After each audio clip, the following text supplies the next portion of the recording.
How's it going, guys? Today I'm going to be reviewing my ASG Ruger Mark II Airsoft CO2 pistol. KJW makes basically the same thing. I can't really tell the difference between the two. There are some differences between the Mark I and Mark II. One of them being the sights are different. This one has a neon sight. I think the quality is a little bit better with the Mark II. So I'm going to be showing you a mod to do to this gun to bring the FPS down so that you can field it. Because it'll be shooting probably 450 plus FPS out of the box. There are other mods you can do to this gun, including adding a silencer to the front to make this gun like literally the most quiet gun you've ever fired. Perfect sniper sidearm. Also, this gun would make a really good like first pistol for somebody who's just getting into airsoft because they're under $100 Canadian. Pretty easy to find online. So I'll go over a few things about the gun. The top half, this whole barrel assembly is metal. Internals are metal, obviously. Triggers metal. This lower part, including the grips and everything, is plastic. Metal mag, obviously, holds 15 rounds. It's good quality. They give you an Allen key for removing the CO2 and all that. One gripe I have about these mags is that plastic white piece in there, I have three of these mags, and the one that came with my pistol, every time I try to remove the CO2, it doesn't want to disconnect up here, so I have to yank it, and when I do, that plastic piece goes shooting out like a bullet, and yeah, so that's crazy. So you gotta watch for that because you could lose that pretty easily. Also, if you try to load 16 rounds, one of them will be right at the top, and you'd think that it would shoot with all 16, but it will jam after the first shot because it can't reload properly with fully loaded like that. So it's a 15 round mag. I recommend putting a little drop of silicone oil on top of the CO2 every time you put a new CO2 in. You're going to need a speed loader. That's one thing that this gun doesn't come with. So, most pistols don't, but anyway. So this gun feels really nice in the hand. It's comfortable. Has good weight to it. The sights are good. It's easy to get a lock with them. This part back here is also metal. It kind of makes like a rattling noise when you shake it. I like that. It's non-blowback, obviously. To release the mag, you push back on this little lever at the bottom.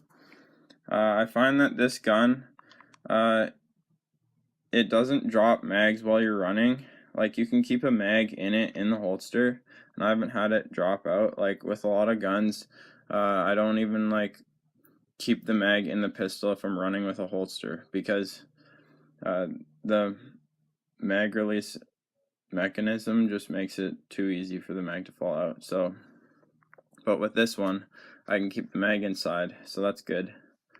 So the safety is right here.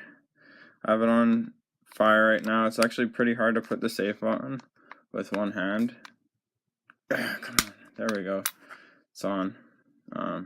It's easy to flick it off though, to turn the safety off. So, but yeah. So it says made in Taiwan. ASG 6mm BB. Nothing on this side really.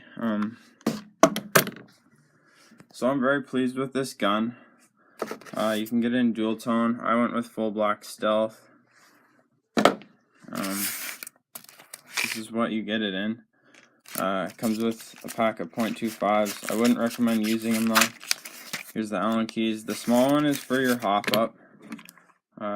There's the little hole. Turn it clockwise for more hop, counterclockwise for less hop. After the mod, your effective range will be probably about 130 feet, but you can crank it out to 150 if you have the hop up set properly with the right weight of BB. I've been using .25s, but I think you can use .2s with it depending on what FPS you settle for. I'm at 330 right now. So the accuracy is, I'd say, average. Your range is probably going to be a bit better before you do the mod to drop the FPS, obviously. But so here we go. Instructions. I'll show you the mod after this. This is just what you get in the package, basically. So I don't know if I'd put silicone oil there, but it's up to you. Anyway, another thing about this plastic piece, don't tighten that too much because it will pop right out of the little slot. You can slide it side to side, so I guess that is a positive thing, but that side is made of plastic, so be careful with it, because I tightened it too much, like I do a lot of the time, and it popped out, and I glued it back on, so it's no big deal. But some things on this gun that's the only real thing that I noticed that is kind of cheap. But anyway, so those are your instructions.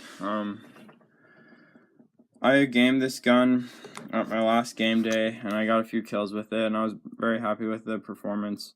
The trigger pull is pretty long and fairly stiff for a pistol, but that's how it is with most non-blowbacks. So number one thing, reliable. It also looks good. It performs well. It doesn't jam or anything. It's very easy to work on. So yeah, I'm really happy with it. I've had a few pistols, but this is my favorite one, actually, even though it's probably the cheapest one I've had. But I mean, don't underestimate it, man. A lot of people are running these things, and some people have got some crazy kill streaks.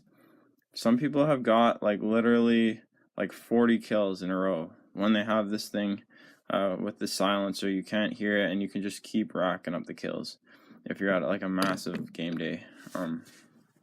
So anyway, see a mag release right here. Not sure if I mentioned that. Anyway, so for the mod, you see I have tape here. Well, after you're done the mod, you're gonna need to put some see-through tape through there, take the grips off, put it on there to hold this thing up, because there won't have enough spring pressure to hold it up on its own.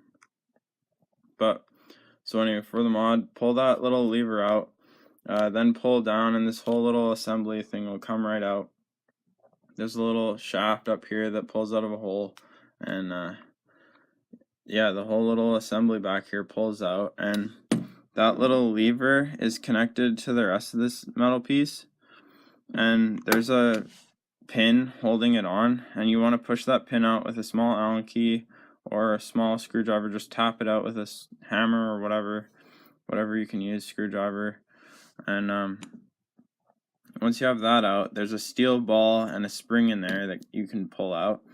Some people say that you can do this mod by taking the steel ball out. I tried that. The FPS was so low that the gun wouldn't shoot, and because it's not giving it enough pressure without the ball in there. So what you want to do is you're going to need to cut between 1.5 coils to 1 3/4 coils off the spring, and make sure that you do it on the end of the spring that is connected to the ball, which is the lower end.